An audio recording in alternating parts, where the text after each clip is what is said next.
प्रेम प्रेम की दुनिया के बारे में शाहिर से अच्छा कौन लिखेगा? तारुफ समझते हैं? तारुफ मतलब परिचय, इंट्रोडक्शन। कहते तारुफ रोग बन जाए तो उसको भूलना बेहतर। अरे परिचय हुआ किसी से, आपकी भाषा में इंट्रो हुआ, यही बोलते हो ना आप लोग, इंट्रो हो गया, इंट्रो हुआ, दोस्ती हुई, बाद में लगा रहे यार ये तो ऊट पटांग आदमी है या ऊट पटांग लड़की है, छोड़ो फिर, ऐसा क्या लोड लेना है।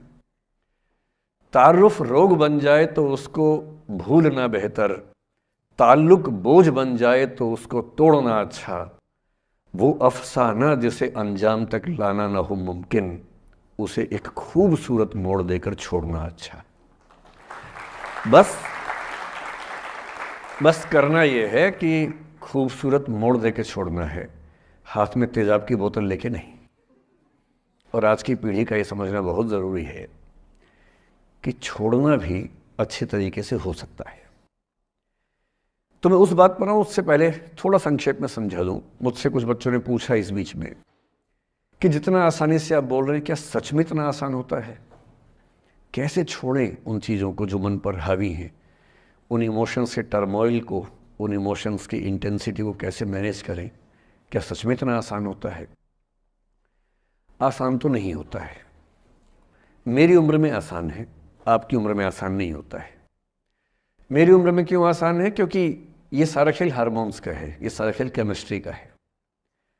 हम सब दरअसल बहुत सारे केमिकल्स, जिनमें से कुछ का नाम हार्मोन्स हैं, उन केमिकल्स और हार्मोन्स के बहुत सारे इंटरेक्शंस के रिजल्ट हैं।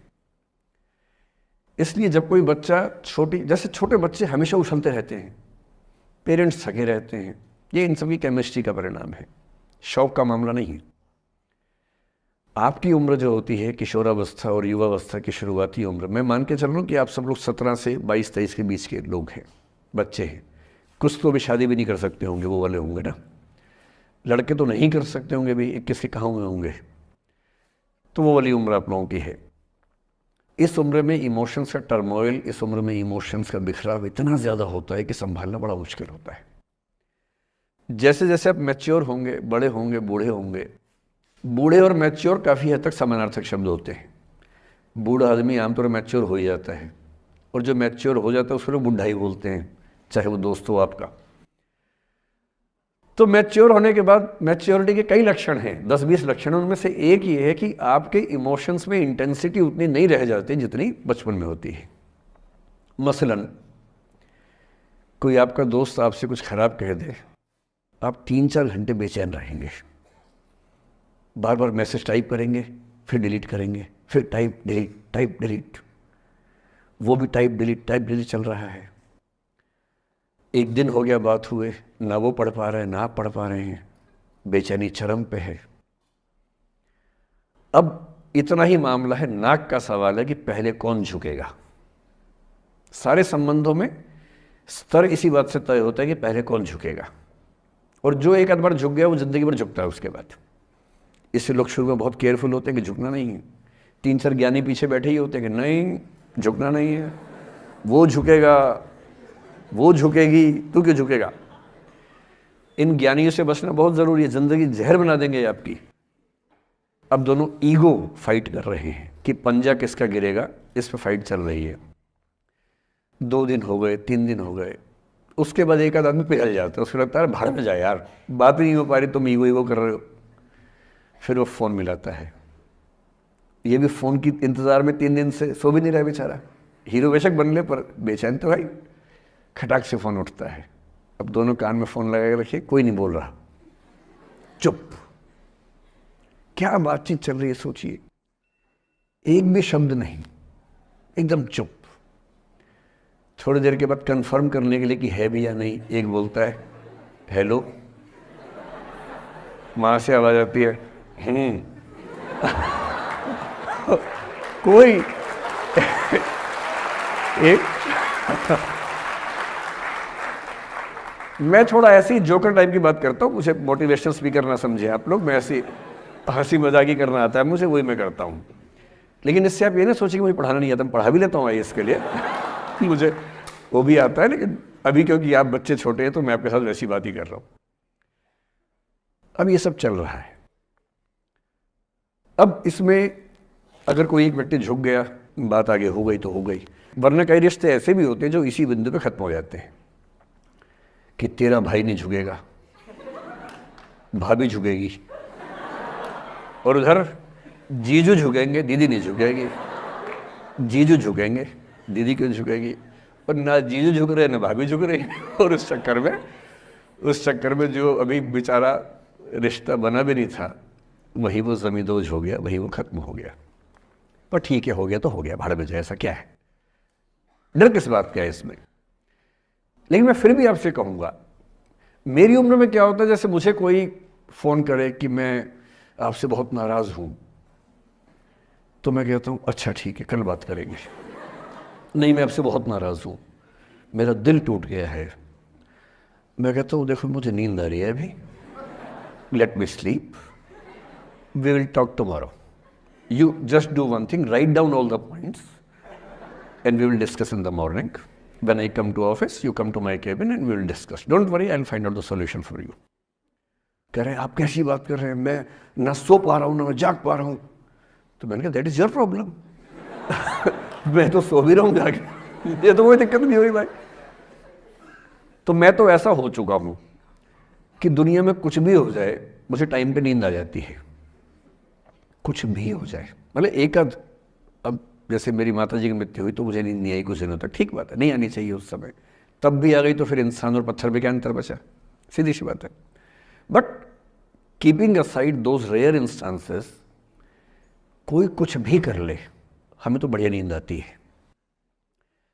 और मैं ये कहना चाह रहा हूं, मैंने ये सीखा है अपने पिताजी से, और सीख सकते हैं इसको, ये केवल तुक्के की बात नहीं है, सीख सकते हैं। मेरे जो पेरेंट्स हैं, पिताजी और माँ, वो एक अनूठा कॉम्बिनेशन है। अच्छा, किसी शादीशुदा जोड़े से अकेले में बात करके देखिए, जब वो कंफर्टेबल हो आपके साथ, आप उनको बोलिए कि मुझ में और मेरी पत्नी में, या मुझ में और मेरे पति में ज़्यादा चीज़ें मैच नहीं होती हैं। सीरियस होकर बोलना, मजाक के मूड में नहीं, सीरियस मुंह बना के बोलिए, थोड़ा भरोसे में लेके। दुनिया का हर जोड़ा आपसे बोलेगा आप में तो फिर भी कुछ मैच होता है, हम में तो कुछ मैच नहीं होता, एक भी मैच, सारे जोड़े ऐसे ही चल रहे हैं। सबको लगता है कि उसका घर बढ़िया चल रहा है, मेरा ही ठीक नहीं चल रहा, क्योंकि उसका घर आपने फेसबुक पे देखा है, अच्छी अच्छी फोटो देखी हैं, 24 घंटे में से जो 2 अच्छे मिनट आए थे उसमें ली गई 25 फोटो में से बेस्ट फोटो फेसबुक पे आई थी, और अपने घर में आप बाकी 24 घंटे में से 2 मिनट छोड़ के बाकी देख रहे हैं।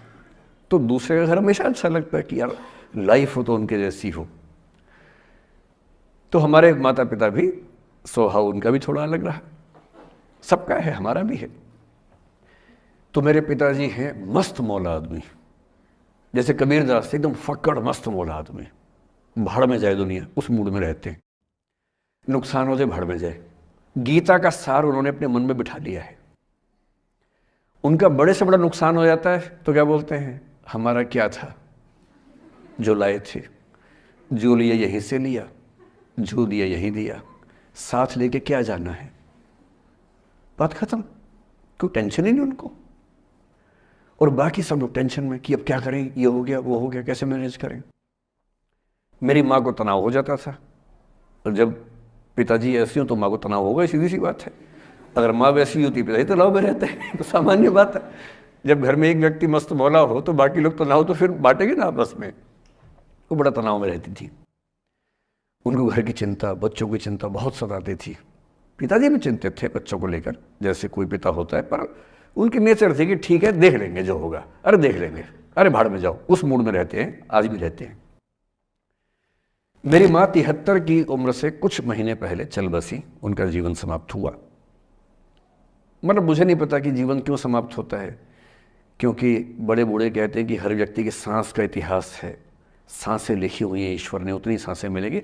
मुझे बहुत भरोसा इस बात में है नहीं, क्योंकि भगवान ऐसा क्यों करेगा कि जापान में सांसें ज्यादा लिखेगा और अफ्रीका में कम लिखेगा, भगवान ऐसा क्यों करेगा।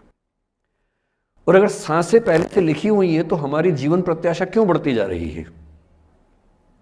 अगर सांसें पहले से फिक्स हैं तो आजादी के समय से लेकर आज के 70 साल में जीवन प्रत्याशा लगभग 2.5-3 गुना बढ़ गई।